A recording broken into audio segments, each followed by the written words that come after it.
good afternoon or good morning, whatever it is for you, good evening. It is just a little afternoon here, and I am out here enjoying the sunshine. It is a brisk 29 degrees out, but the sunshine definitely doesn't make it feel like it is. Also, Happy New Year, everybody. I am so excited for the new year. You know, it's kind of like turning a fresh page in a book, and we get to start all over again, and I'm really excited about that.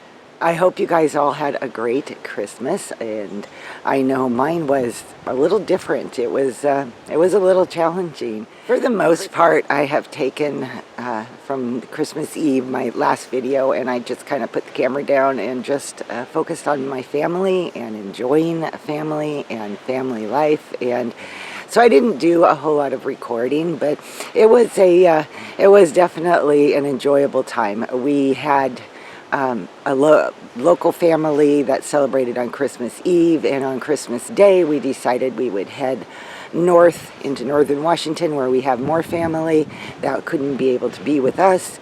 And so we headed up, and on Christmas Day we spent that with family.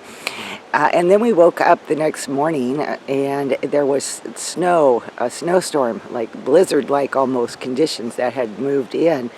And we had intended to go farther north. The snow, they were getting it even more so, and the driving conditions were just hazardous. And so at that point, we called and apologized to family and said, it looks really bad. We're going to just try to safely and carefully make our way back home.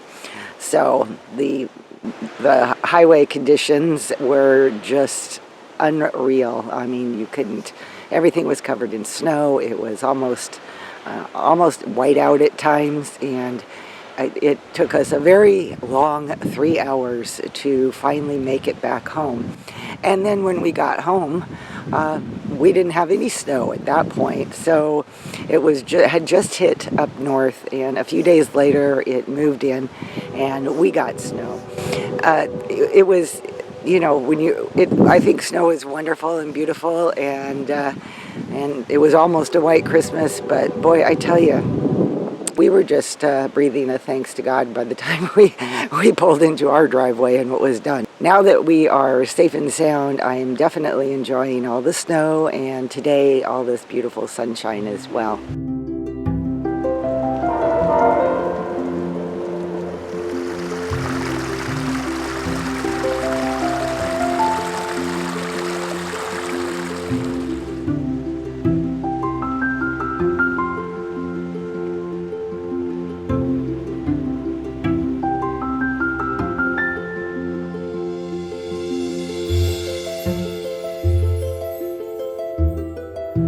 So if you saw my video where I talked about planners, journals, and my quest to find the perfect planner and journal for me, I ended up planning now on using two.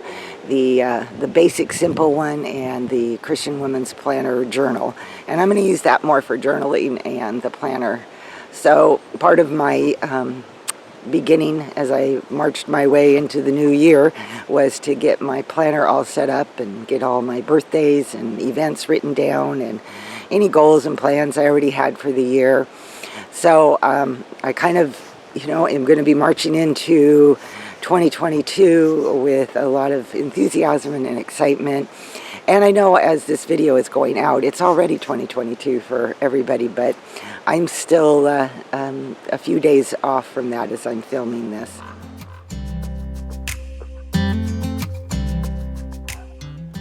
So one really popular thing people like to do on New Year's, or when the new year comes around, is to make New Year's resolutions.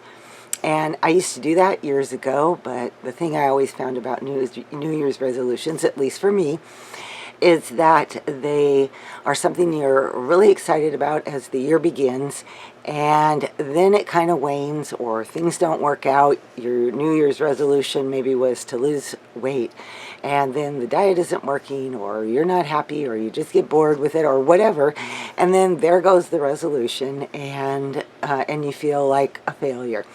And by February, nobody can even remember what their New Year's resolution was. At least I can say that that's the case for me. So after a while, I decided that maybe a better thing to do was to make goals that I wanted to see happen.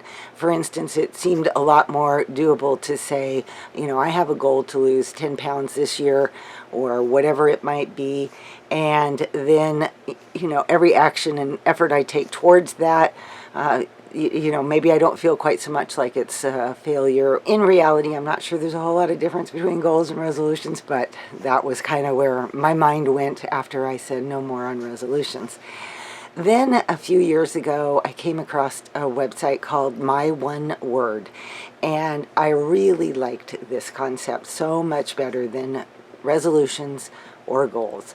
And basically you pick a word, and that is the word that you are going to focus on for the entire year. And it has to do with some sort of either change or maybe a reminder. Or last year my word was focus. And in all the chaos that there has been in this last year, or there was last year, carrying over from the year before, I just wanted to, it was like my reminder, my word focus was my reminder that God had a plan for me, and I needed to stay focused every day on doing exactly what that was. That worked out well. That was a good word. And the other thing I like about doing the words is that you can print them out, you can write them in your journals, you can put it on your refrigerator, and it's just a reminder for you as you go through your days and months of the year. There's all kinds of different words. You could do patience. Maybe you want to develop more patience. You could do kindness. This year I decided that, well, at least I think, like I said, I'm not quite at the end of my year, and I've been known to change at the last minute. But I decided so far that my word for 2022 is going to be grace. I think in many ways it's a very good word. There seems to be a lot of tension everywhere. I go into town and I can feel the tension and the stress, and maybe it's where we live, our part of the world, and how our state is dealing with things. But there's just a lot of tension among people, and I've seen a lot of different, people having different opinions and views on things. And in the end, what I've decided to focus on for 2022 is extending a lot of grace to people in difficult circumstances. I think the word also fits well for myself, and giving myself more grace. If I don't make accomplishments like I had planned or wanted to do, I need to be more graceful and allow my life to unfold as something that, is more what the Lord's plan is. I don't know. So far that's my word. My question to you is, do you do resolutions? Do you plan goals for the new year? Do you use a word like my one word? I would be interested. Or do you just not think about it and just move on into the new year, which is fine too. If you're interested in the website that I mentioned, my one word, I will put it down in the description box so you can see it.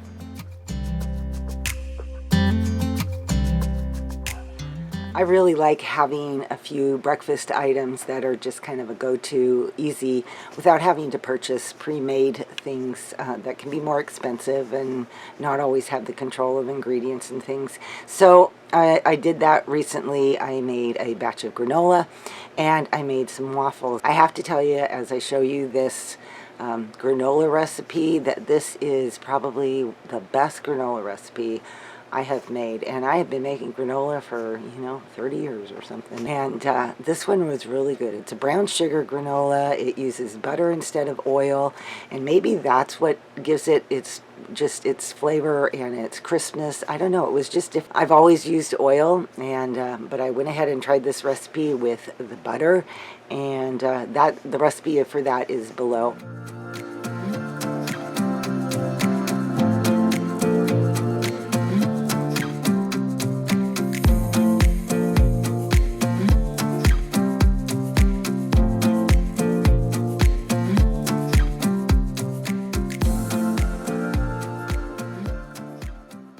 So one thing I did recently is buy a mini waffle maker, and one of you dear ladies made a comment to me about your mini waffle maker, and that got me thinking about it, and I really like the idea. I wasn't sure, do I really want to be spending a lot of time making little tiny waffles? It doesn't take that much time, and it is so good. So I bought the brand I bought was Dash, and so far it has just been the cutest little thing. I haven't made a lot yet with it, but I have big plans for it. The recipe that I'm going to show you right now came in the book that came with the waffle maker. So when you see the recipe, you can take a screenshot of it. I didn't want to rewrite it and put it down because it might be in violation of copyright. However, you can do any waffle recipe. You can do your favorite waffle recipe. It doesn't really matter. It's just a basic recipe. The only changes that I made in this is I had a can of coconut milk on the shelf that I wanted to use. It was getting close to its date, and I was looking for a good place to use it. So I used it in this recipe, and I needed 2 cups of milk because I was doubling the recipe, and I just filled my coconut milk up in a 2-cup measuring cup, and then topped it off with water, so I had my 2 cups, and it gave the waffles a really nice little taste. So it was a good way to do it. And in the end, I ended up with 16 waffles that are now in the freezer. Not all 16 anymore. My husband enjoys eating those, so they make a quick, easy breakfast with an egg or a piece of sausage or something like that. And yeah, so those are my 2 recipes to make mornings just a little simpler, easier, have a little granola on hand, have some waffles in the freezer. The other thing that I like about this mini waffle maker is the fact that they make these 4-inch waffles that are just perfect size for the toaster. So it's a lot like Eggo waffle brand, but a whole lot less expensive, and just easy to pop in the toaster, reheat, and crisp them up a little bit, and perfect. The next thing that I'm hoping to try with them is to make breakfast sandwiches and use the waffles instead of, usually I use English muffins, and so I want to use the waffles instead of the English muffins. So I'll keep you posted on that one. We'll see how that turns out. All right, you guys, that wraps up Homemakers Journal 13, and I hope you found it useful. Hope you found enjoyable things on this episode, and I will see you all in my next video. Alrighty, bye-bye.